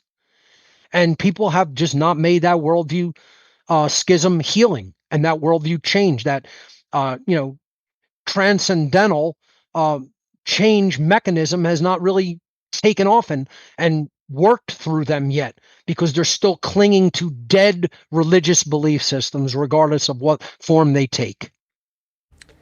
And you put your money where your mouth is. You teach a class how to become the true media, actually trying to help people improve their technological skills. So wasn't just bashing people. You're actually out there trying to help people that want to learn. And I took the class. It was a wonderful class. And absolutely overwhelming, by the way. There's just so much information that you provided. Thank you. I appreciate that. And yes, it can be a lot to take in, but we have to start somewhere and build our understanding. Mm-hmm. And it's challenging. It's not something that I expect people to just immediately get. You have to work at it like anything else. Like if you're going to go and hit the gym and, you know, get in shape, you got to work at it. It's not going to, you're not going to see the results immediately. You'll see the results down the line as you habituate the process and do it more and more. Practice leads us closer to being perfect. We're never going to arrive at a condition of perfection. This is one of the things I teach in the seminar, is that there's no such thing as perfection. You're not trying to strive or arrive at perfection. You're trying to compete with yourself from yesterday and better yourself and have a better understanding of what to do. I ask people in the freedom movement, how do you think ideas about freedom are going to propagate themselves. And the answers that you get are honestly, they're just the stupidest things that you've ever heard. We're going to vote somebody into office. We'll get people to start going to church again. Just telling it to your children and your family is the answer.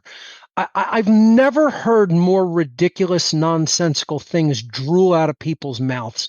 And again, there's no easy way of telling this to people. Like, how do you tell somebody that's really, really, really dumb? That's really stupid, because they haven't logically thought it through. If you don't understand technology, you don't know how to publish things that can reach millions of people's eyes, ears, and minds, and then change them internally, help to change them internally. You're not going to immediately change them. You're going to give them the tool set by which and through which they can change themselves. But if that's not out there, what is out there? All the propaganda of the mainstream media, all the propaganda of the government and the school systems and the false scientific systems and the false religions. They have all their systems of broadcasting to people's minds in place and active. And you think you're going to cut through all of that tech, you're going to cut through all of that bombardment of their false message and false religion and their mind control methodology by speaking something to your next door neighbor that they'll never hear again? You have to publish online. You have to go public. You have to speak out publicly. You have to record what you say. There has to be a record of the things that you've taught. You have to publish it in books. You have to publish it in videos. You have to publish it in audio. You have to publish it in presentation and lecture form. And you have to immortalize it by putting it on uncensorable areas of the internet, which involves more likely than not some type of blockchain technology, by which it's going to act as a ledger of data and information for posterity into the future. I don't know how anybody can come to any other logical conclusion. And the reason they don't is because they're not thinking logically. They don't know how to think progressionally, one step at a time through. They can't take it like that because they've never been taught to. They've never been taught how to think. They've only been taught what to think. These are the same people that think that the answer is going to come in this form. Mark, you're not teaching solutions because you haven't said, Jim or Sally, this is step number one. I'm going to write it down for you. And that's step one that you have to take in the world. And I've given you step one. Now, after you're done step one, I'm going to write down step two for you on a list. And then you're going to go do that. That's not how life and any solutions work, ladies and gentlemen. We have to understand the true solutions from a conceptual point of view first. This is why in How to Become the True Media, where I teach people technology on how to become content creators so that they can publish their findings online regarding the state of our world and how to truly fix that condition. We have to, I lost my train of thought briefly. I was talking about how to become the true media and where was I going with it? The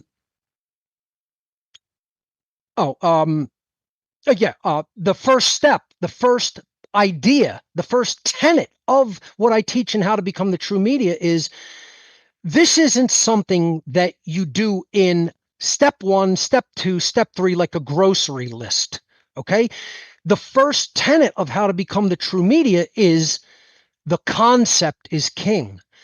If you cannot think conceptually, if you cannot understand unifying principles and ideas, you're not going to understand the tasks and the steps that have to come later as a result of your understanding of concept. This is why I tell people a computer task that you might want to do to put something online, let's say, is going to involve certain pieces of software. It will involve an operating system, a piece of software, and usually a workflow of some kind, a method by which you're going to do this task. You don't just jump to the task. You don't make just an SOP, a standard operating procedure that says, trained monkey, do this. Step 1, do this. Step 2, do this. You can do that, but is the person going to walk away with an accurate understanding of why that was necessary to do? No. They're just going to act as a trained monkey. Nobody should act as a trained monkey, because you know what that is? That's an order follower. Order followers are trained monkeys. I don't want an army of order followers. I want an army of intelligent people who understand conceptually why this is the answer and why we need to implement it. They have to be autodidactic. That means they're ultimately teaching themselves. We're giving them the tools and the building blocks, but they're teaching themselves how to do it. I don't want trained order followers. That's the exact opposite of what I want. I want trained order followers eradicated from existence, and not necessarily physically, but choosing not to become people like that and not to go into those professions.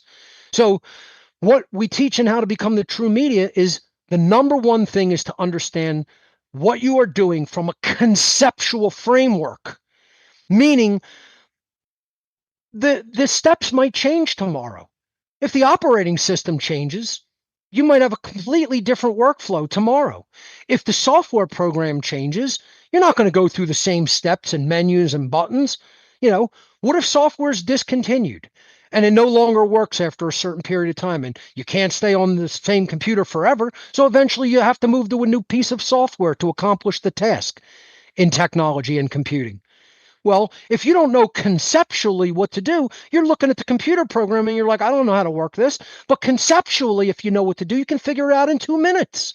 I've looked at programs this year on How to Become the True Media. I opened up a desktop publishing software program that I had never used once, ever. And I've used things like Quark Express. I've used things like Adobe InDesign. I've used things like Apple's Pages, Microsoft Word for it, although I don't think that's a great tool for that task. But I've used the industry standard stuff for those tasks, and I used to do that professionally. I opened up a piece of software that I had never launched and made a page layout using that software in minutes. How? Because I don't just study tasks like a trained monkey going about step 1, step 2, step 3, step 4. That's not logical, organized thinking based in truth discovery methods. That's laziness. And this is what the freedom community is and does and wants. They want to remain lazy. That's why they don't want to learn technology. That's why they don't want to become broadcasters. That's why they think somebody else is going to solve it when they vote them in, or it's going to all get solved when we reform the finance system. They're delusional people. You have to understand things from an underlying causal and conceptual framework first, or you do not understand how things truly work or why they work that way. That's why a person who doesn't understand the conceptual principles of desktop publishing is not going to open up a piece of software that they've never seen before and figure out how to make an organized layout that they're ready to print in 5 to 10 minutes. Somebody who understands conceptually how that software is supposed to work and works, and if the developer is laying things out in somewhat of a logical layout, interface-wise, they will learn that technology in minutes, not hours or even days, in minutes, because conceptually they know the concepts involved. It's the same thing when it comes to human behavior and freedom. You have to understand the underlying conceptual framework and the underlying laws. If you don't understand that from a natural perspective in the realm of point of fact nature and how it operates, you are wandering blindly through a desert of dead ideology. And you're not learning, and you're not growing, and you're not progressing in your understanding, and you're certainly not implementing a true solution. This is where my work is differentiated from other people. And because it's more difficult to grasp, because most people are those trained monkeys or want to be those trained monkeys and don't want to think at a higher conceptual level, most influencers who want to reach the maximum amount of people and who want to do things from the lowest common denominator approach don't want to discuss the ideas that I discuss. They don't want to bring me on. They don't want to have that discussion. They want to talk to trained monkeys who they can tell, do step 1, do step 2, do step 3, like the trained monkey you are who doesn't even understand why the hell you're doing what you're doing. That's not part of the solution, ladies and gentlemen. That's doing more harm in the world. And I'm going to continue to say that until eventually it hits their heart. Maybe their heart will be melted at some point to a point. Maybe you need to see way more people shot dead. And I'm telling you, if you think that's bad, you don't know what war is going to be. You're people who think what we saw yesterday with Charlie Kirk was bad. Yeah. You don't know what war is going to be. You have no conceptualization mentally what it's going to involve and be and look like. None whatsoever.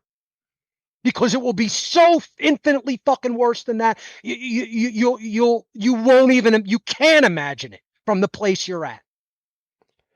And I'm saying that with the utmost serious and the utmost gravitas in my voice. Right. Because I'm trying to avert that, So all of the influencers out there, you want to understand why this is happening? You want the solution to be implemented so it doesn't happen anymore? You better start talking about natural law from a very serious perspective.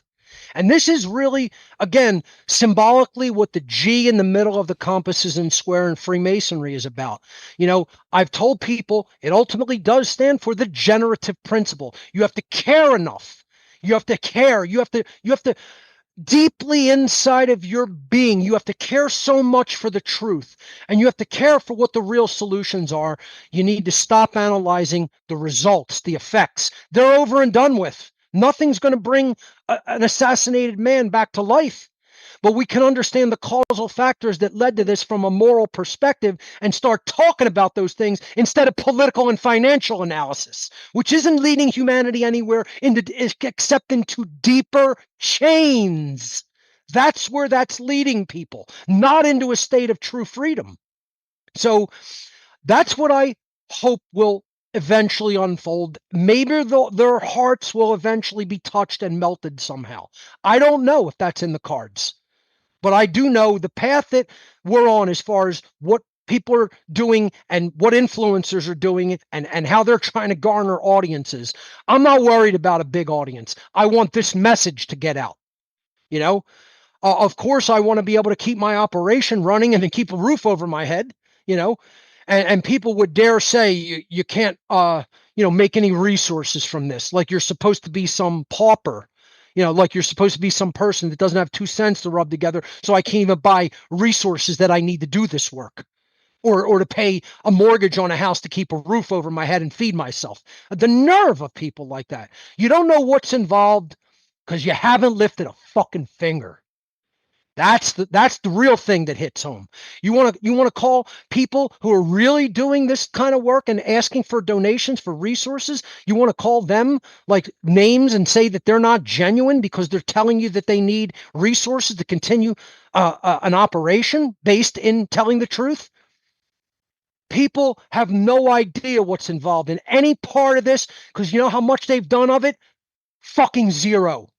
Zero. They haven't lifted a pinky finger. They've sat on their asses and complained is what they've done. And they've complained about the people who are actually involved in the battle when they've been sitting on their lazy asses doing nothing. And that's why I've been so hard on people. And those are the factors that really need to change if we're going to get out of this mess. Yeah, I see people want the infotainment, like you're saying, and the influencers are playing right into that. And they'll think that off-gridding or getting on some solar panels or getting some goats and chickens is part of the solution. And I think what the part of the issue is they may want to affect real change in the world, but the focus and concentration that it would take them to get into the skill sets that you're talking about is overwhelming to them. And so maybe that's part of the aspect of care. But let's talk about focus and concentration in getting into that work. And, the lack of that. And I think what people are doing out gardening potatoes and stuff is somewhat easier and like less Of course resistance it into is. going into that behavior. It's not like it's easy. I'm not saying that. It's just it's kind of like a natural way to just be, and then but you're not affecting change on the wider scale though. And I think Correct. part of it is not just that they don't care, but also just that focus and concentration muscle has not been built. It's not there. So that when they sit down to do, like you're saying, they're looking for a task, and it kind of starts to melt away Yep. the commitment to this sitting at a desk Plus, thing. It's a if lot of they look sitting at what here. yes, if they look at what the real great work is to do, they're often put off by it. They realize Right. intuitively and subconsciously how difficult a task we are really up against. Listen to what the task is, ladies and gentlemen. If you want one overarching task, this is it. You must dissolve away in your own mind and then in all other people's minds religious thought. That's the great work. That is what has to happen.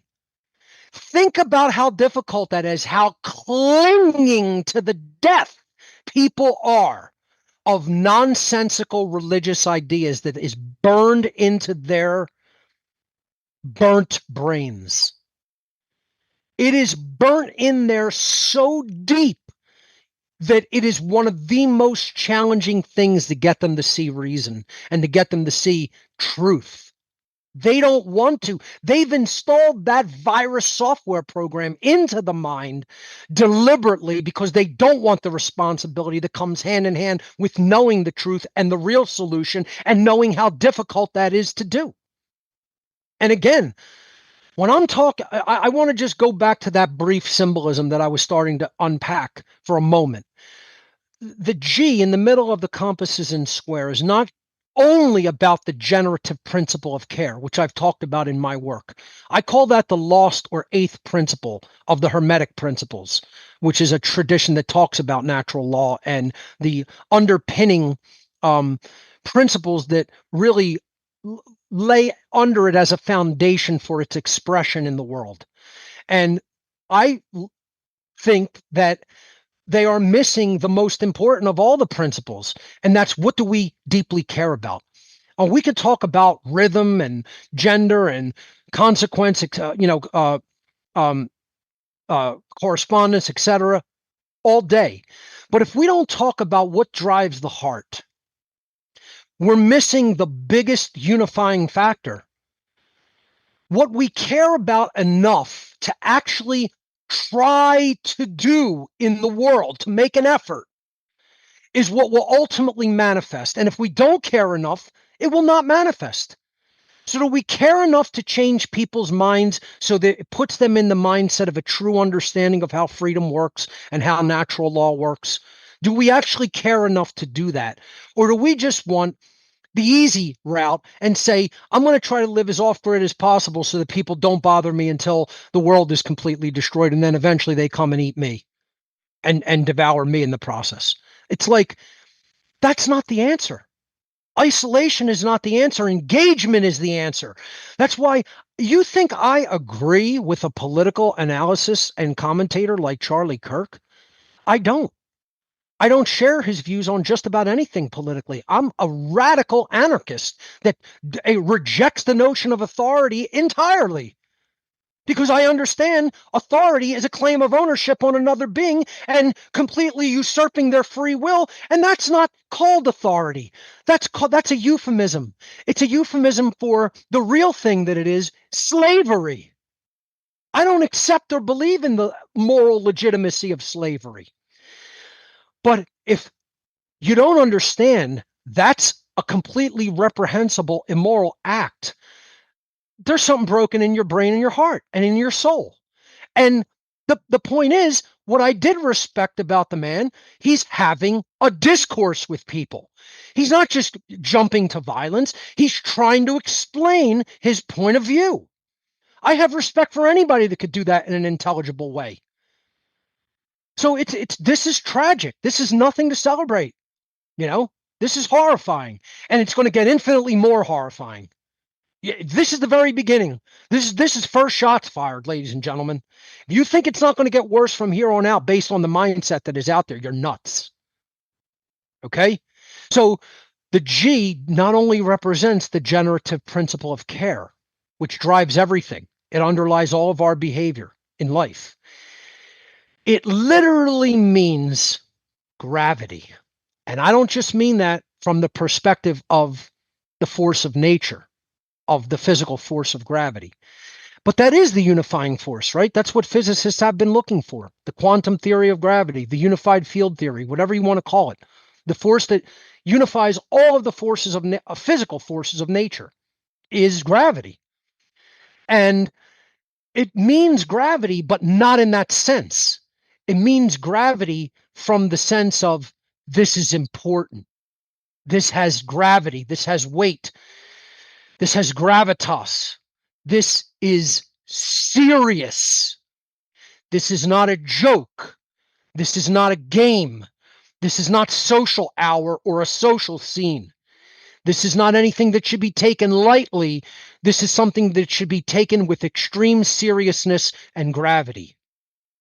That's the other thing that the G in the middle of the compasses and square is. And that's what the generative principle is. And that's what natural law is. It is the unifying field. It is the unifying law. Care is what unifies everything. If we don't understand that, we're lost. And that's what people have to start talking about. They have to start talking about the true esoteric, causal, underlying principles that are the ultimate causal factors and the ultimate conceptual ideas that need to be understood, not political and financial analysis or new tech or new ways of growing food or getting off grid. If you think those are the answers and the solutions, I hate to break the news to you, but you're going around in yet another religion, in another box for consciousness. You're in another trap. You're in another cul-de-sac. The influencers out there have to get onto the understanding of natural law if you're going to change anything in this life. And if you want, I will help to bring that understanding to the public. I personally don't even want to do this anymore. I haven't wanted to do this for a long time. I feel like I've said everything I've ever needed to say or want to say. All I can do is rehash and reword things in slightly different ways to help people get a better understanding of it. That is torture. It's something that I recognize needs to be done, but when you really live your life on repeat like that, it's not fun. You don't enjoy it. You start to feel like it is a burden, and it is, because so few people have done it. If there were 1 million people doing this in the world, and I mean to my level every day, dedicating their lives to this, the dent that we would put in what's going on in our world would be colossal. I think 1 million people not even doing as good of a job as me, we'd reverse the course of our world within a couple of years. I've said this before. I've run these numbers in my mind because I have a very logically structured mind and a mathematical mind that can really see systems. I see things from a systems level. I would have been a good systems administrator. I was more of a desktop technician when I professionally did that. But I see whole systems at work. I would have been a good actuary, probably. I could have done that. I think I have a high enough IQ to do that. And I see patterns in things and whole systems logically enough that I could have probably done actuarial work. And, what people have to do is start seeing things from a higher level perspective and understand this is what has to be looked at and studied. I don't want to have to be the only person that does this. And again, the numbers that I've run, if we had about 1 million people doing a half decent job, you're right, not even at the level that I've pushed for this, if they did it even halfway decent, 1 million souls on this planet doing that and teaching natural law could probably change our reality for the better and create a state of freedom within a few years at my estimate. If we had I'm going to say between 1 and 5,000 people doing this at my level or even more dedicated, we would reverse course of the condition of humanity within 6 months. That's how fast the change would overtake. They would not be able to stop it from a consciousness perspective, from a change, from an overwhelming change in consciousness and worldview. That's how fast it would happen. We don't even have 100 people doing this at that level. Not even 100 on the earth, on the whole planet. So people just have to open up their minds and start pressing for the real solution instead of all of these pseudo solutions and just all of this discussion and analysis of things that are not going to make the real change happen in this world. And it's a hard bubble to burst for people. It's a very hard thing for them to hear. They're very emotionally attached. They're egotistically attached. They're psychologically attached to these false solutions. And I just, again, I'll end most of my interviews, or at least contain this in them. I implore the people with the really big audiences, reevaluate your life's work. You're not putting out the real solutions at all. You haven't been, and you're not now. Give your heart over to what the real solution needs to be. Study it. I'm not asking for belief. It's something that you can learn, you can study, you can understand how it works. You could even experiment within your own life, or even on a wider scale if you want. There's no belief required in this solution. You need to understand a law that is operating in nature. This is like telling people, understand how gravity works so you don't go off the edge of the cliff. You don't drive your car over the end of a broken bridge. If you know how gravity works, you're not going to do those things. Well, if you know how natural law works, you could tell people and teach people how to restructure their thought processes so that they don't fall for nonsense, garbage, incorrect, erroneous thoughts that are going to lead them nowhere except to a deeper prison in life. You teach people that, you're giving them the underlying causal factors for real change in the world. You keep teaching political and financial analysis. All you're doing is spinning around on a fucking hamster wheel going nowhere, and you're leading society down a blind alley. And that's not helping. That's doing harm. Well, you're helping people get there by taking on a seminar that you're going to be hosting on shadow work. Yes. Tell us about the sacrifice and hardship that people can expect getting in to not only just shadow work, but the great work, and a little bit about your seminar as well. It's going to be one of the most difficult lectures, seminars, presentations for people to hear that I've ever put out. Let's just put it that way. Number one, it is going to take people who really want to listen. And listening is a gigantic part of shadow work. Learning to listen is a massive part of shadow work. And most people don't know how to listen, and that's why they don't know how to learn. I'll quote the Ramones: learn to listen to learn to listen before you get burned. From one of their best albums. I think that was Mondo Bizarro, the song Learn to Listen. They're not learning how to listen because they don't know how to quiet the mind and make space for learning. You can't this glass that I drained of the iced tea during this interview is empty now. You can fill it because it's empty. There's empty space, and you can now fill it and put liquid in it. But this glass is largely full of water. You can't fill this glass full of orange juice. You could put that much in there, but it's going to be very diluted orange juice. You'd have to empty this glass first, make space, and then you could fill it with orange juice. It's the same with knowledge. The mind can't have competing thoughts in it, constantly chattering.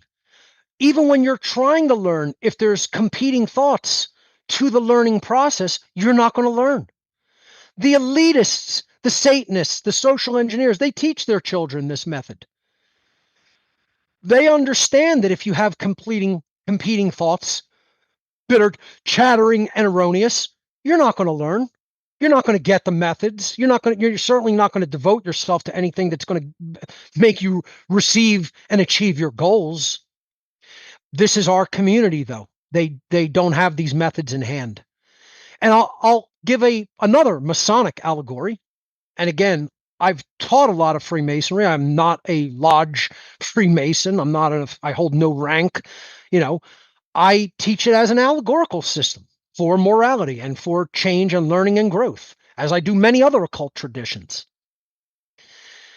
The idea of tiling the lodge is very important when it comes to shadow work. It's something I'm going to talk about in the presentation, among many, many other things. The tiler of the lodge is the person who goes and guards the door once the lodge meeting has begun, it has initiated. The lodge in Freemasonry, the actual building and the system of the lodge, is an allegory for the mind and the brain and how one's thought processes work to accomplish goals over time. That's what it is allegorically a symbol of. The tiler who guards the entrance to the lodge and makes sure no one who's not a member and has direct business being in that lodge gets in that door, is an allegory for guarding the mind of intrusive thoughts. So that when we're going to do the work that we're going to do, and we're going to focus in like a laser and get the job done, follow things through to their logical conclusion until we have accomplished the task at hand and we have accomplished the work. The tiler guards against intrusive thoughts entering the mind. This is what we must learn to do. We must learn to tile the lodge here.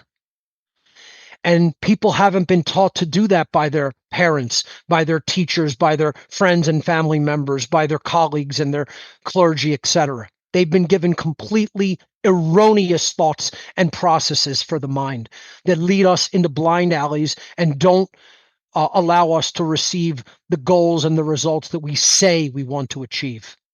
So the Shadow Work Seminar is going to be on November 11th, 2025. Enrollment is open at my website, whatonearthishappening.com. Enrollment has been abysmal. There's plenty of seats for anybody that wants to attend. While I shouldn't say that I'm very shocked, I thought that there would even be a better response, and there is not. It's not a good sign. So I'm not saying that for sympathy or for a bunch of people to enroll. I'm just telling you. People don't want this work. They don't want to do it. That's why we're losing. We can turn it around still at this very incredibly late hour. We can still turn it around. But at the stage that we're in and the direction I see things heading in, and people not wanting to do the real work and arrive at the real solutions and talk about them with other people and really spread them through society, I would say prepare yourself for a lot more eventualities like we witnessed yesterday. Sadly.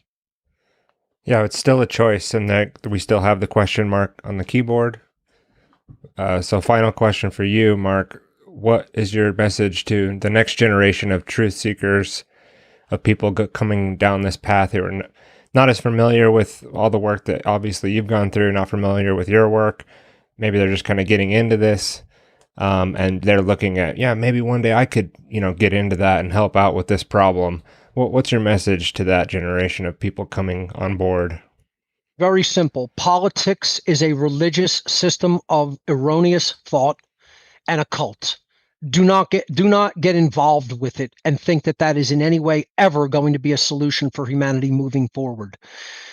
Study true spirituality from a positive, light, occultic perspective, never latching on to one tradition, but studying morality from an eclectic and integral approach.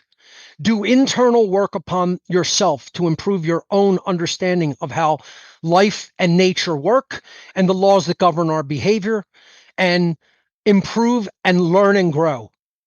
within yourself before trying to enact any other solutions externally.